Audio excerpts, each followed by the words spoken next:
Well, this week, thousands of cattle producers from across the country will be here in Nashville, Tennessee for the 2021 Cattle Industry Convention and NCBA Trade Show. Although attendance this year out of Montana, Wyoming, and the Western Dakotas might be a little bit lighter than normal, and rightfully so, because producers back home are certainly concerned about the ongoing drought and, more importantly, wildfire.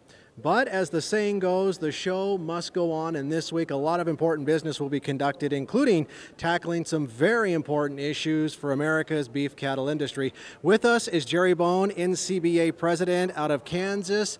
And Jerry, of course, top of mind here of late, the cattle market transparency legislation working its way through Congress. Yes, in the last week, the Biden administration did announce some new reports that will be coming out that will hopefully provide more information about some of the transactions that take place in the fed cattle market. Transparency is important, and I believe that it's an attempt on the part of the government to meet some of the demands from producers around the country to have more information to make a better, more informed marketing decision. So we think that it's a step in that direction. I believe that some of the work that NCBA has been doing also helped push the government to do that in that direction. Jerry, talk about the product of the USA label and giving consumers more information at the meat case.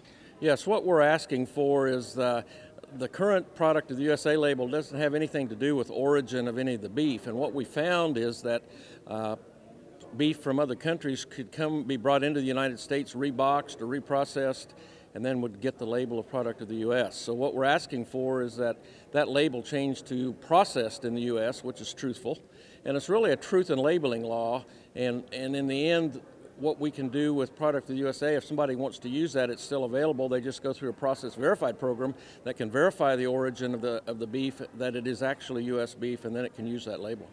Let's talk about regulatory issues, and for my audience out in the West, water issues, and the Biden administration flirting with rolling back the Trump administration's navigable waters protection rule, maybe going back to something like WOTUS. Unfortunately, we thought that we had this put to bed when the Trump administration got the navigable waters of the U.S. rule put in place. What we're finding out is that the Biden administration doesn't generally like anything that has Trump's name on it.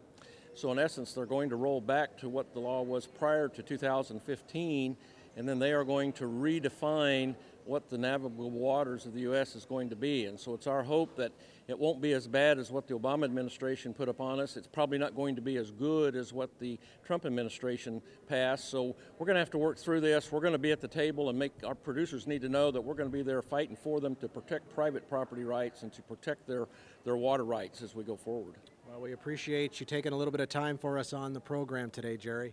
Good to be here, and encourage everybody to get through the drought out in that part of the world. Absolutely. Very well said. And for more convention coverage from here in Nashville, you can visit convention.ncba.org.